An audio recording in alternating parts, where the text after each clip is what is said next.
नमस्कार, सृजन टॉक्स में आप सब दर्शकों का फिर से एक बार स्वागत है। आज हम मिलने जा रहे हैं डॉक्टर निशित पारेख, जो है बड़ौदा के जाने माने डेंटिस्ट, और अकोटा में उनके 2 क्लिनिक वो रन कर रहे हैं। 2008 से उनकी प्रैक्टिस चल रही है। उन्होंने डेंटल केयर के माध्यम से बहुत अच्छे से ट्रीट किया है। उनका पूरा जो है क्लिनिक जो चल रहा है वो पूरा हाइजीनिक तौर से चलता है। इनके क्लिनिक में लेटेस्ट डेंटल इंस्ट्रूमेंट्स है और उन्होंने काफ़ी डॉक्टर्स रखे हुए हैं जो पीडोडोंटिस्ट भी है, ऑर्थोडोंटिस्ट भी है, और कैंसर को भी वो लोग चेक करके काउंसलिंग भी करते हैं, डिटेक्शन करते हैं कैंसर का भी। तो इस तरह से ये जो डॉक्टर है उन्होंने बहुत लोगों को डेंटल ट्रीटमेंट से क्योर किया हुआ है, और हम आज उनसे मिलते हैं और डेंटल हेल्थ के बारे में जानेंगे। रोज़ बरोज़ की ज़िंदगी में भी हम किस तरह से अपने टीथ का केयर रख सकते हैं।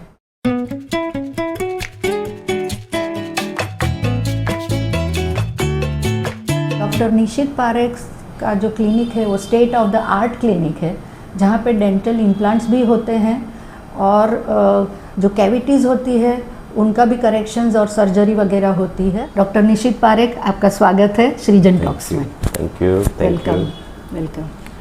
तो आपसे हम जानना चाहेंगे कि आप इस फील्ड में कैसे आपने प्रवेश लिया। आपको पहले से बचपन से कुछ डेंटिस्ट्री में इंटरेस्ट था या किस तरह से ऑप्शन आपने चुना?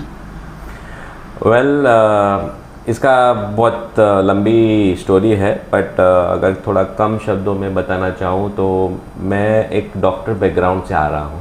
अच्छा। मेरे ग्रैंडफादर डॉक्टर थे, my father is a doctor, my uncle is a doctor.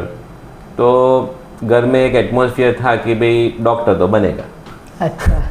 So dentistry specifically मेरा कोई ऐसा चॉइस नहीं था, but being into a doctor environment, एक service to the people was always a motto. So after I passed my 12th, slightly थोड़ा cut short marks आए थे, so I could not get into MBBS, so I opted for dentistry. But after going into dentistry, I fell into love with dentistry. I really liked dentistry, and that is how the journey started. And here I am after so many years, enjoying my profession and helping people smile more. That's great to know. और हम ये भी जानना चाहेंगे कि जब बच्चा born होता है तो वहाँ से ही उसकी डेंटल केयर की शुरुआत होती है कि कब होती है? मदर्स जो है उनको किस तरह से बच्चे की ओरल हेल्थ को ट्रीट करना चाहिए? अच्छा, well, nice question. Actually, the first step of a pregnant lady starts while she conceives a baby. इसीलिए because दांत जब बनना चालू होता है, it is when the child is still inside mother's womb. Okay. So उनके nutrition wise वो बराबर न्यूट्रिशन ले रहे हैं नहीं ले रहे, because that nutrition वो धीरे धीरे बच्चे में आएंगे। सो अच्छा कैल्शियम, अच्छा विटामिन्स, वो सब लेना बहुत ज़रूरी है। अच्छा। फिर आता है जब बच्चा बॉर्न होता है। बॉर्न होने के बाद डेफिनेटली दांत नहीं होते हैं, वेरी रेयर शायद ऐसा होता है, वी हैव सीन केसेस जहाँ पे बच्चा बॉर्न होता है with a tooth already inside his mouth. वो एक दांत रहता है, बट देन वो थोड़ा प्रॉब्लम क्रिएट करता है विथ फीडिंग एंड एवरीथिंग, तो हमको वो दांत निकालना पड़ता है। But the first care of a child, new born child starts when उसके दांत नहीं होते हैं, तभी भी। जैसे कि वहाँ ब्रश यूज़ नहीं कर सकते, बट आफ्टर एवरी फीडिंग आप एक वार्म क्लॉथ लेकर गम्स को वाइप कर सकते हो। सो that is the first step. दांत नहीं आते हैं तभी भी एक ओरल हाइजीन मेंटेन करना बहुत ज़रूरी है। अच्छा। देन जैसे दांत आना चालू होता है तो ब्रश, जैसे 1 या 2 दांत आ जाते हैं, they should start with brushing. एक छोटा सा सॉफ्ट फिंगर ब्रश आता है, हाँ, जिससे हम क्लीन कर सकते हैं। Yes yes. सो बिकॉज दांत आते ही they are getting expose to जो भी बच्चा खाता है या तो फीडिंग हो रहा है, तो जो वो मिल्क ले रहे हैं वो दांतों के ऊपर जमा नहीं रहना चाहिए, सभी क्लीन होना चाहिए। Okay. सो वेरी बिगनिंग जब भी दांत आते हैं वो लोग फिंगर ब्रश से चालू कर सकते हैं। सिर्फ फिंगर ब्रश चलेगा, उसमें पेस्ट कुछ ज़रूरी नहीं है कि आप इनिशियली पेस्ट यूज़ करो। जब उसके पूरे सेट आ जाते हैं मिल्की टूथ के, फिर आप छोटा सा एक P size paste, fluoride paste ले सकते हो और उसको बराबर अच्छी तरह से क्लीन रख सकते हो। अच्छा। So as a newborn मेरा कहना ये है कि जैसे ही मैंने पहले भी कहा, वो चालू हो जाता है तब से जब अ वुमन कंसीव्स टिल फिर वो जैसे न्यू बॉर्न होता है तभी से उसका एक ओरल हाइजीन चालू हो जाता है। सो ज़रूरी नहीं है कि दांत आएगा या तो 2 दांत आए अभी आने दो, ऐसा नहीं करना है। अच्छा। तो वो एक्चुअली लॉन्ग रन में बहुत हेल्प करता है। अच्छा। So I would say to every young lady who is planning, and so they should take care of certain things, and you should always meet a dentist for more guidance. वो आपको अच्छी तरह से guide करेंगे क्या करना है, कैसे करना है, and they are your best mentor as far as the oral health is concerned. Right, because जैसे लेडी कोई प्रेग्नेंट होती है तो वो यूजुअली गायनेक के पास ही जाती है, ज़्यादा से ज़्यादा कोई और 1-2 मतलब जीपी के पास जाएगी मैक्स, बस यही होता है। तो ये आपने अच्छा पॉइंट बताया कि प्रेगनेंसी में लेडीज़ को या previously even before she conceives she can always visit a dental expert. अच्छा, तो ये तो हुआ बच्चों की देखभाल की बात। अभी जब जैसे जैसे हम बड़े होते जाते हैं तो what can we do to prevent or at least delay tooth decay, cavities and all those things? Okay, so अगर आपने जो प्रश्न पूछा है डिले यानी आपको डीके चाहिए ही क्यों? द फर्स्ट थिंग इज कि अगर आप नॉर्मल हम हर कोई डेंटिस्ट यही बोलेगा, या आपको भी पता होगा कि किसने सुना होगा ब्रश 2 टाइम करना चाहिए, पर एक्चुअली कितने लोग 2 टाइम करते हैं? जब तक मैं डेंटिस्ट नहीं था तो मैं खुद 2 टाइम नहीं करता। अच्छा। So this is what I want to emphasise that 2 time brushing is mandatory. ऐसा नहीं है कि आपके पास चॉइस है कि आप 1 बार करो या 2 बार। अच्छा। We eat 2 times a day, right. So 2 time brush is bare minimum जो ऑल ह्यूमन बीइंग्स। ऐसा नहीं है कि बच्चों को 2 टाइम करना है बट बड़े को नहीं करना है। दांत तो उनके पास भी है तो वो सर तो वो भी सकते हैं। तो 2 टाइम ब्रश करना बहुत बहुत बहुत ज़रूरी है। एंड वो एक चीज़ है जो आपको डीके से थोड़ा सा दूर रखेगा।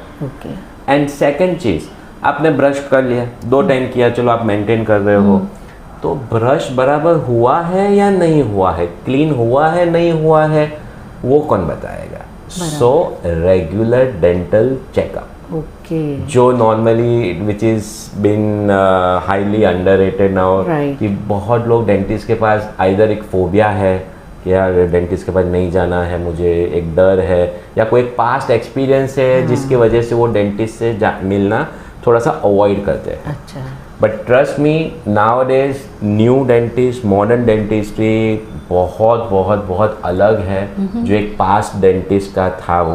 अच्छा। बहुत सारे अच्छे अच्छे इक्विपमेंट्स आ गए हैं, पीपल डेंटिस्ट लोग भी काफ़ी इंटरेक्टिव हो गए हैं। So you can always go and meet dentist, and वो ही एक आपके मेंटर हो सकते हैं आपको ओरल गाइड देने के लिए। अच्छा। So regular dental checkup every 6 months is what is recommended. तो अगर आप 2 चीज़ ध्यान रखते हैं, first twice brushing with discipline, उसमें कोई फिर बांध छोड़ नहीं चलेगा कि चलो आज हमने खाया है लेट नाइट तो ब्रश करेंगे, नहीं, इट इज़ बेयर मिनिमम। और आई डोंट थिंक कि 2 मिनट 3 मिनट में ब्रशिंग वो किसी को भी मैटर करेगा। They can easily do it if उनको पता है वो इम्पोर्टेंस। और रेगुलर डेंटल चेकअप, अगर ये 2 चीज़ करते हो तो आई एम ऑलमोस्ट श्योर कि आपको डीके ऑलमोस्ट नहीं होगा। अच्छा। और अगर होता है तो डेंटिस्ट आपको इनिशियली पॉइंट आउट कर देंगे और आपके कम से कम टाइम, कम से कम एक्सपेंस में और कम से कम पेन में वो ट्रीटमेंट हो जाएगा। हाँ, क्योंकि यूजुअली तो यही होता है कि कुछ प्रॉब्लम आती है तभी लोग डेंटल सर्जन के पास। This is human mentality, we can not blame anyone, क्योंकि ये कब पहले से आ रहा है कि अब पेन होगा तो ही हम डॉक्टर के पास जाएंगे।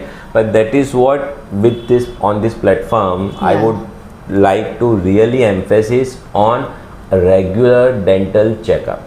जैसे आपने पहले मैंने बच्चों में पूछा था, तो बच्चे भी डरते हैं, तो आप बच्चे जैसे ही थोड़े बड़े होते हैं तो उनको डेंटिस्ट के पास लेके जाओ, बराबर। उनका एक डेंटिस्ट के साथ अच्छा रेपो बनाओ, Right. तो बड़े होके वो डरेंगे नहीं कि मुझे डेंटिस्ट के पास जाना है, मेरे को करेंगे, बिकॉज उनके पास अच्छा रेपो लगा है, वो अंकल तो बहुत फ्रेंडली है, मुझे चॉकलेट देते हैं, तो मुझे कोई डरने की बात नहीं है. That is how you can actually put seeding in child's mind कि डेंटिस्ट से कोई डरने की बात नहीं है. बराबर. So I normally in our practice I make sure that child बहुत comfortable है, उनको पहले ही सीटिंग में एक डेंटिस्ट का एक जो इमेज होता है I try to kind of change. मैं डायरेक्टली उनको वहाँ पे सीट पे नहीं बिठा देता हूँ. हाँ. पहले मैं उनसे बातचीत करता हूँ, उनको इधर ही बुला लेता हूँ, यहाँ से बात हेलो हेलो बेटा कैसा है क्या है, और फिर वापस वो घर चले जाते हैं. तो उनको लगता है डेंटिस्ट ने अंकल ने कुछ नहीं किया है. So that is how you know build that rapport, and वो लॉन्ग टर्म में बहुत काम आता है. And then they do not fear any more dentist. वो आगे अरे अंकल मेरे को ये दांत में है कर दो ना. So that is how we do it. So that is the one thing कि डेंटल चेकअप्स रेगुलरली करना क्यों इम्पोर्टेंट है, क्यों आवश्यक है. तो दर्शक मित्रों, आपने सुना कि ये डॉक्टर इतने बिजी रहते हैं, फिर भी it is a child centric atmosphere, patient के लिए भी फ्रेंडली एटमॉस्फेयर रहता है. तो जो कोई आता है तो उनके मन में जो एक बैक ऑफ द माइंड एक डर रहता है कि मुझे कुछ बहुत पेन होने वाला है, वो इरेज हो जाता है, मिनिमाइज हो जाता है, और उसके बाद ही इनकी ट्रीटमेंट शुरू करते हैं. अभी ये आपने बताया कि रेगुलर चेकअप होने चाहिए. अब यही चीज़ के आगे चल के बुज़ुर्गों में डेंचर्स प्रिवेंट करती है, या उनके लिए कोई और आपको सलाह देनी है कि लॉन्ग टर्म में फिर उनको डेंचर्स ना आए या जितना हो सके अगेन डिले करें? यस, डेंचर किसी को पसंद नहीं है. ट्रस्ट मी, काफ़ी लोग जो जीरियाटिक पेशेंट, जो ओल्ड पेशेंट्स आते हैं, अगर आप उनको डेंचर का ऑप्शन दोगे तो first answer is always no, because no one likes to wear dentures. So जहाँ तक प्रिवेंट करने की बात है, येस, अगर वो रेगुलर डेंटल चेकअप करवाते हैं तो we can actually save the tooth. अब हमारे ओरिजिनल दांत को बचा सकते हैं. क्योंकि क्या होगा कि अगर रेगुलर चेकअप, रेगुलर ट्रीटमेंट हो जाएगी तो दांत बच जाएगा, और जितने ही दांत ओल्ड एज में रहेंगे वो उनको हेल्प करेंगे. राइट. बट समझो कि अगर समझो ड्यू टू एनी रीज़न दांत निकालने पड़े, कुछ भी है, तो nowadays implants are there. So denture is no more a fear nowadays. We have a good technology where dentures are easy fitting, patients को comfortable भी है, and they can use that. So जहाँ तक possible है आप natural teeth को बचा सकते हैं, नहीं तो डेंचर भी nowadays are very friendly. Okay. तो डॉक्टर निशित, अभी हमको एक और जानकारी चाहिए, जिससे आप कैंसर पेशेंट्स के लिए भी काउंसलिंग वगैरह करते हैं, डिटेक्शन सेंटर भी है आपका, तो वो कैंसर ना हो उसके लिए एक जनरल जानकारी तो है कि गुटखा वगैरह ना खाओ, ये वो, बराबर, Correct. तंबाकू, ये सब. फिर भी हेल्दी लोगों को भी ये हो सकता है, तो उसके क्या वजह है? चलो, ये बहुत अच्छा क्वेश्चन है, बिकॉज अभी जो मैं देख रहा हूँ पेशेंट्स के रेगुलर चेकअप्स में, तो कैंसर पेशेंट के रेशियो थोड़ा बढ़ा हुआ है. और जो आपने बताया है कि कैंसर पेशेंट्स, तो ऐसा कोई मिथ है कि टोबैको चूइंग पेशेंट्स को ही कैंसर होता है, वैसा नहीं है. Any human being can have cancer, okay, but उसके प्री डिस्पोजिंग फैक्टर्स होते हैं, तो जो टोबैको खाते हैं उनको होने की संभावना थोड़ी ज़्यादा होती है. Right. पर ऐसा ये नहीं है कि उनको जो नहीं लेते हैं, जो सेवन नहीं करते हैं, एनी अनहेल्दी हैबिट, तो उनको नहीं होगा, ऐसा नहीं है. So the best thing is कि रेगुलर चेकअप करवाएंगे तो dentist is the first person जो उनको थोड़ा भी एबनॉर्मिटी लगेगा तो वो पहचान जाएंगे. राइट. एंड न्यूअर टेक्नोलॉजी, जैसे मैंने कहा है, बायोप्सी से हम उसका परफेक्ट डायग्नोसिस कर सकते हैं, और कम से कम या तो at the very early stage हम कैंसर को डिटेक्ट कर सकते हैं. और अभी जो ट्रीटमेंट्स आई है, those are also very conservative. जैसे कि आपको अगर छोटा सा कैंसर है तो हम वही पार्ट को रिमूव करके patient can still have that good lifestyle. Right, पहले ऐसा था कि कैंसर हो गया यानी ऑलमोस्ट चलो अभी पूरा आधा सब जॉ खत्म चला हो गया, जाता ये है चला या जाएगा। टंग कटेंगे। ऐसा नहीं है, ऐसा नहीं है। बहुत सारी टेक्नोलॉजी आ गई है जो हम अच्छा रिहेबिलिटेट कर सकते हैं। अच्छा। सो पेशेंट्स की अच्छी एक लाइफस्टाइल मेंटेन कर सकते हैं। बट यस, वो तभी पॉसिबल है अगर आप रेगुलर चेकअप करवाते हैं। अभी घर बैठे पता चल सकता है क्या कि शायद कुछ तो अनहेल्दी है? Not, I am not talking about cavity, formation of cavity या पेन, तो पहले से ही अलर्ट होके वो डॉक्टर के पास आए, ऐसा कुछ होता है क्या? जैसे फीवर आता है तो we come to know it could be viral, it could be this that, pneumonia, whatever, इसमें कुछ होता है क्या ऐसा? नहीं, एक्चुअली ऐसा कोई पेन नहीं होता है कि चलो मुझे ये पेन है। अगर पेन है तो डेफिनेटली आपने बताया कि डॉक्टर के पास जाएंगे। बट ऐसा नॉर्मली अगर वो थोड़ा सा जो स्वेलिंग अंदर होता है वो थोड़ा बढ़ जाता है तो आपको थोड़ा अंदाज़ा तो आता है कि समथिंग इज़ रॉन्ग, बट आपको बॉदर नहीं करता है as far as pain is concern. आपको खाने में कोई प्रॉब्लम नहीं है, आपको पेन नहीं है, तो नॉर्मली आपको लगता है कि यार चलो ये बैठ जाएगा। But that is what I wanted to tell कि भाई अगर थोड़ी भी चीज़ नॉर्मल से हट के है, first thing you should go visit a dentist. Okay, ignore ना करें। इग्नोर बिल्कुल भी नहीं करना है, बिकॉज वो एक ऐसा है ना कि अगर डेंटिस्ट के पास गए, ही विल चेक इट। अगर डेंटिस्ट को कुछ थोड़ा डाउटफुल रहा या सस्पिशियस रहा तो वो शायद आपको एक बायोप्सी करवा के टेस्ट करवा लेंगे। टेस्ट में अगर नेगेटिव आया तो कोई चिंता की बात नहीं है, और अगर कुछ पॉजिटिव आया तो उसकी ट्रीटमेंट होगी। राइट। अगर आप उसको इग्नोर करेंगे तो वो चीज़ हम डेफिनेटली बढ़ेगी। अच्छा। सो आई वुड सजेस्ट कि ऐसा कोई ये नहीं है, but something other than normal you should visit a dentist. Okay, तो दर्शक मित्रों, आपने सुना डॉक्टर निशित ने क्या कहा। जरा भी एबनॉर्मलिटी लगे, please don't ignore it. Oral health matters a lot. अच्छा डॉक्टर, अभी अगर किसी साइंस के स्टूडेंट्स को या अभी फॉर्मेशन नहीं हुआ उसके मन में ख्यालात कि वो क्या प्रोफेशन चूज़ करेगा, तो ऐसे स्टूडेंट्स को या फ्यूचर डेंटिस्ट को आप क्या सलाह देना चाहेंगे कि अगर इस फील्ड में उनको आना है तो sometimes they are confuse, they don't know whom to ask, तो ऐसे जो वुड बी स्टूडेंट्स हैं जिनको इस फील्ड में कैरियर बनाना है, आप उनको संबोधन करके क्या एडवाइस देंगे?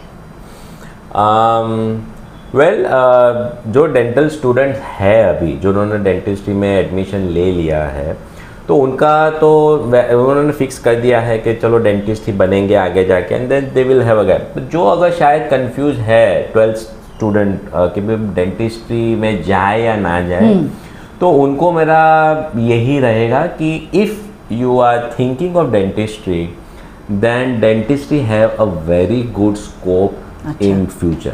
अच्छा, बहुत अच्छा स्कोप है, क्योंकि हर एक ह्यूमन बीइंग खाना तो खाएंगे, हाँ। और दांत तो ऐसे रहेंगे कि कुछ ना कुछ तो रहेगा। So there is never something कि कोई डेंटिस्ट्री में रिग्रेशन है ही नहीं है। Dentistry have a very good scope, so if you are really interested तो यू शुड ऑफर डेंटिस्ट्री। कोई उसमें ये नहीं है। और डेंटल स्टूडेंट्स को भी मेरा यही कहना है कि you should have a good thorough knowledge about the subject, and definitely you will have a bright future. Right, putting a smile on their future patients. हाँ।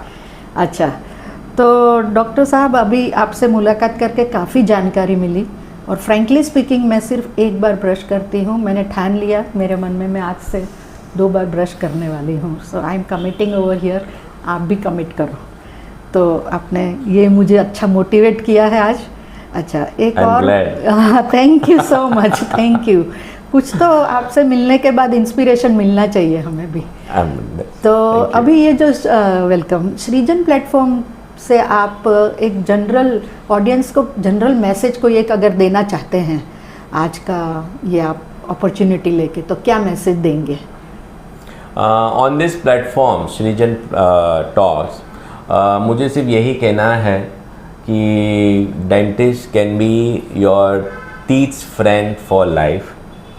आप डेंटिस्ट को अपने दांत का एक दोस्त समझो, फ्रेंड समझो, जहां आप अपने जैसे अपने फ्रेंड्स के साथ शेयर कर सकते हो, आप अपने दांतों का कोई भी प्रॉब्लम है आप डेंटिस्ट के पास जाके शेयर कर सकते हो। He can be your great mentor as well. So dentist से कोई घबराने की बात नहीं है। बहुत सारी अच्छी टेक्नोलॉजी आ गई है, अच्छे लोग आ गए, अच्छी ट्रीटमेंट हो सकती है। So I would just say have a good dental friend and बस यही चाहता हूँ कि सबके दांत अच्छे रहे, सब मुस्कुराते रहे and bright smile is the best you can have it. Right, to wear on your face other than clothes also. Exactly. Very good. अच्छा, एक और सवाल, कोई यादगार अनुभव आपके पेशेंट के साथ जो आपको हुआ हो, जो हमेशा के लिए आपको लगे कि मैं ये शेयर करूँगा तो बाकी लोगों के लिए भी ये कहीं पे तो ये इन्फॉर्मेशन काम आ सकती है, ऐसी कोई बात? वेल ऐसे बहुत सारे रहे थे, बट जो रिसेंटली एक एग्जाम्पल आया है तो I would like to share. एक पेशेंट थे जो she was a lady around 55 year की एज थी। तो उन्होंने जस्ट आए थे कि मुझे टंग में थोड़ा सा पेन हो रहा है। तो मैंने देखा एक थोड़ा अल्सर था। सो आई जस्ट इनिशियली 2-3 दिन ही हुए थे तो मैंने उनको जस्ट नॉर्मल प्रिस्क्रिप्शन दिया था and I said visit me after a week. तो उन्होंने 15 दिन के बाद आए मेरे पास और मैंने देखा कि कोई इम्प्रूवमेंट नहीं था। So she was also like planning to go abroad. तो मैंने जैसे कहा कि चलो एक बार चेकअप करवा लेते हैं कि ये क्यों हील नहीं हो रहा है। So to my surprise also मेरा इतना एक्सपीरियंस के होने के बावजूद भी this was something which alarm my mind कि जब मैंने रिजल्ट्स देखे तो then she was suffering with a cancer. So, but luckily it was at a very early stage. We could detect and she got the treatment done and by a surgeon and she is absolutely fine now. So I would just say, just don't neglect any problem with your oral health because oral health is your overall health. Thank you doctor. दर्शक मित्रों, आज आपने जानकारी ली। हम लोग क्या करते हैं कि अपने बड़े बड़े जो शरीर के ऑर्गन्स हैं उसके ऊपर ध्यान देंगे। अगर हमको चेस्ट में पेन हुआ तो हम हार्ट अटैक से कोरिलेट करेंगे, फीवर आया तो कुछ और भी सोच सकते हैं कि भाई वायरल होगा या तो मलेरिया हो सकता है, टाइफाइड हो सकता है, वॉटेवर। लेकिन दांतों में थोड़ा कुछ होता है तो थोड़े दिन हम जाने देते हैं। ऐसा करना मुनासिब नहीं है, ये आज हम लोग ने रियलाइज़ किया है। Thank you so much doctor. आज आपने जो जानकारी दी हमारे दर्शक, मुझे पता है कि बेहतरीन उसका बेनिफिट लेंगे और बहुत कुछ अच्छा सीख के जाएंगे। और now I can really understand after visiting and taking a look at your clinic and all the instruments and all the state of the art clinic the way you are managing and running, कि आपके पास आना आज मुनासिब ही था और हमारे दर्शक मित्रों को बहुत सारी आज सीख मिली है। Thank you once again. Thank you so much.